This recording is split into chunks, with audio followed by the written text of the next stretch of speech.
آج کے دور میں امیر ہونا چاہتے ہو تو چوری کرنا شروع کر دو۔ لگ رہا ہے نا عجیب؟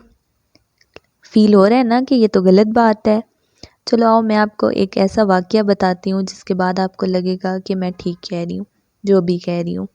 السلام علیکم، کیا حال ہے؟ آئی ہوپ آپ بالکل ٹھیک ہوں گے، خوش ہوں گے اور خیریت سے ہوں گے۔ آج جو میں واقعہ آپ لوگوں سے شیئر کرنے جا رہی ہوں یہ ترکی کا واقعہ ہے۔ وہاں پہ ایک شخص تھا جو کہ بوڑھا شخص تھا، اس نے روٹی چوری کر لی۔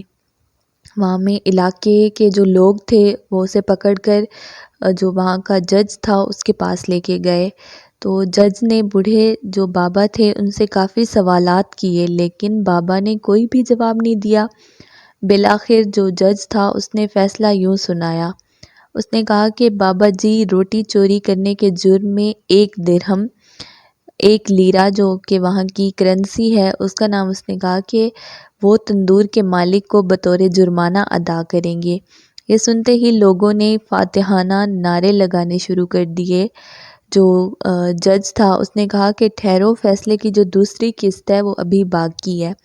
سب لوگ سمجھے کہ اب شاید بابا کو قید کی سزا بھی دی جائے گی، لیکن جو جج تھا اس نے فیصلہ سنایا اور سب کو حیران کر دیا۔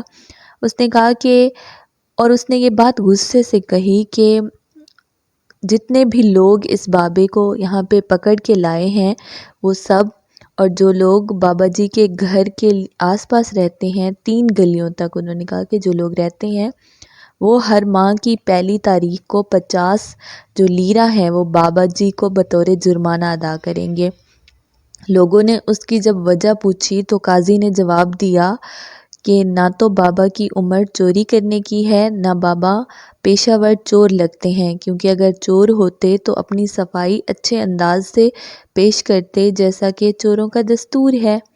بابا جی کو بھوک نے چوری تک پہنچایا ہے۔ اس کا سب سے بڑا سبب بابا جی کے پڑوسی ہیں جنہوں نے کبھی بابا جی کی خبر نہیں لی، اس لیے بابا جی تو صرف ایک روٹی کے چور ہیں، جبکہ بابا جی کا جو پورا محلہ ہے وہ انسانیت کا چور ہے۔ بابا جی اگر چور ہیں تو وہ تو روٹی کے چور ہیں نا، لیکن جو ان کا محلہ ہے، جو ان کا علاقہ ہے جہاں پہ وہ رہتے ہیں، وہ انسانیت کے چور ہیں۔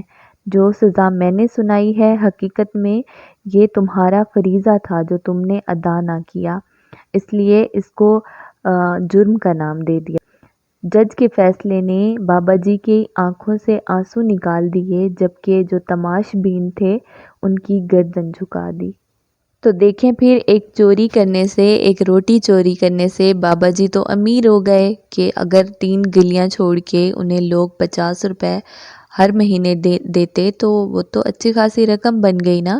تو اس طرح بابا جی تو امیر ہو گئے۔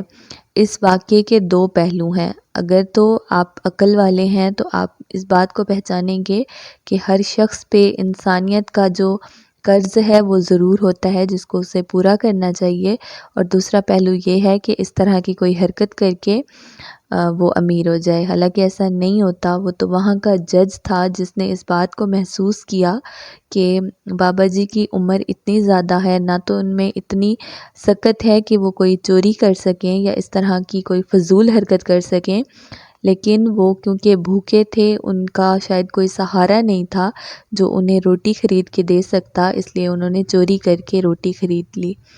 تو ہمیں چاہیے کہ ہم اپنے آس پاس جو لوگ موجود ہیں ہم ان کا خیال رکھیں، چاہے ہم انہیں جانتے ہیں ہم انہیں نہیں جانتے۔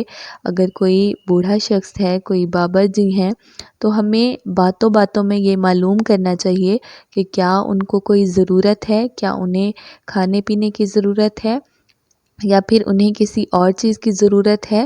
اگر تو ہم انہیں مہیا کر سکتے ہیں تو ہمیں چاہیے کہ ہم ان کو وہ چیز مہیا کر دیں، لیکن اگر ہم وہ چیز ان کو مہیا نہیں کر سکتے، کوئی اور ان کو وہ چیز مہیا کر سکتا ہے، تو ہمیں چاہیے کہ ہم وہ خبر کسی اور کو دیں تاکہ وہ بھی ان بابا جی کا یا چاہے کوئی بھی انسان ہے وہ ان کا خیال رکھ سکیں۔ تو مجھے یہ واقعہ اچھا لگا تو میں نے سوچا آپ لوگوں سے شیئر کر لوں۔ آپ نے اس سے ایک اچھی بات ضرور سیکھی ہوگی۔ تو انشاءاللہ پھر ملیں گے ایک نئی ٹاپک کے ساتھ، ایک نئی سٹوری کے ساتھ، ایک نئی کہانی کے ساتھ، ایک نئے واقعے کے ساتھ، ایک نئی سوچ کے ساتھ اور ایک نئی امید کے ساتھ۔ تب تک آپ لوگوں نے اپنا بہت زیادہ خیال رکھنا ہے۔ فی امان اللہ، اللہ حافظ۔